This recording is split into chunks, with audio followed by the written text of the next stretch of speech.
குருப்பியோ நமக. அஸ்ட்ரோவிருக்ஷம் சேனலில் பயணிக்கும் அனைத்து நல் உள்ளங்களுக்கும் அடியனின் வணக்கம். திருமண பொருத்தம் அப்படிங்கிறதுல நம்ம இன்னைக்கு பார்க்க போறது கணப்பொருத்தம். தலைப்பு வந்து கணப்பொருத்தம். கணப்பொருத்தம் அப்படிங்கிறது ஏன் பார்க்குறோம்? செல்வத்துடன் இருத்தல். அதாவது எவ்வளவோ கஷ்டப்படுறோம் வாழ்க்கையில, கொஞ்சமாவது நம்ம பொருளாதார முன்னேற்றமும் வளர வளர வாழ்க்கைக்கு பாதையில கடந்து வரும்போது நமக்கு இருக்கணும். அது வந்து இந்த கணப்பொருத்தம் இருக்கா அப்படிங்கிறத நம்ம பார்க்கணும். அந்யோன்யம், தம்பதிக்கிடையே உள்ள அந்யோன்யங்களையும் நம்ம பார்க்கறதுக்கு இந்த கணப்பொருத்தம் அப்படிங்கிறது வந்து நமக்கு யூஸ் ஆகுது. அப்ப இது வந்து கணப்பொருத்தம் அப்படிங்கிறது எப்படி பார்க்கணும் அப்படின்னா, ஆண் பெண் இருவரோட நட்சத்திரங்களும் ஏக கணமானால் உத்தமம் அப்படின்னு சொல்றோம். அதாவது கணம் அப்படின்னா ஃபர்ஸ்ட் என்னன்னு நீங்க தெரிஞ்சுக்கோங்க. கணம் அப்படின்னா ஒரு இப்போ உயிர்கள் பிறக்கும் போதும் ஒரு நட்சத்திரமும் பிறக்குது. அந்த ஒவ்வொரு நட்சத்திரமும் ஒவ்வொரு கணத்துல இருக்கு. கணம் அப்படின்னா தேவகணம், மனுஷகணம், ராட்சச கணம். கணம் அப்படிங்கிறது 3 வகையா பிரிக்கப்பட்டிருக்கு. ஒண்ணு தேவகணம், மனுஷகணம், ராட்சச கணம் அப்படின்னு சொல்லிட்டு.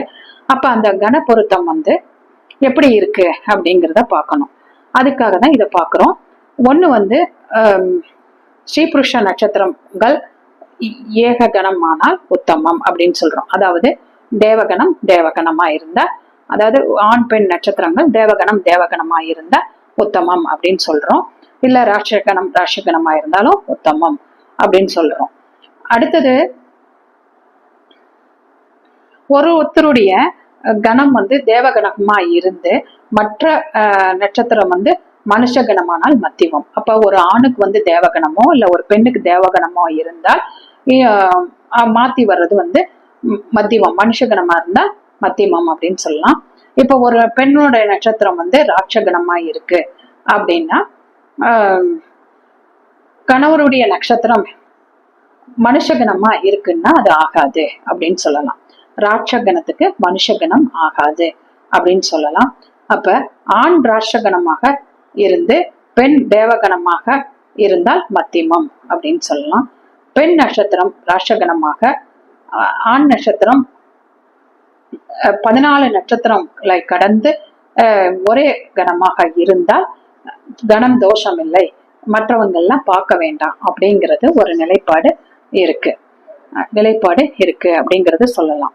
அப்ப எப்படி எடுத்துக்கணும்னா, தேவகணம் தேவகணம், மனுஷகணம் மனுஷகணம், அதாவது ஒரே கணங்களா இருந்தால் சேர்த்துக்கலாம். தேவகணமும் ராட்சகணமும் சேர்க்கலாம். ராட்சகணமும் மனுஷகணமும் சேர்த்தக்கூடாது. மனுஷகணமும் மனுஷகணமும் சேர்த்தலாம். ராட்சகணமும் ராட்சகணமும் சேர்த்தலாம். இதை வந்து பார்த்து நீங்க இந்த பொருத்தம் கணப்பொருத்தம் அப்படிங்கிறத நீங்க இணைச்சுக்கோங்க. பொருத்தம் பார்க்கும்போது இது கவனமா பொருத்தம் பார்க்கறது நலம். இது வந்து ஒரு முக்கியமான பொருத்தமாக சொல்லப்படுது.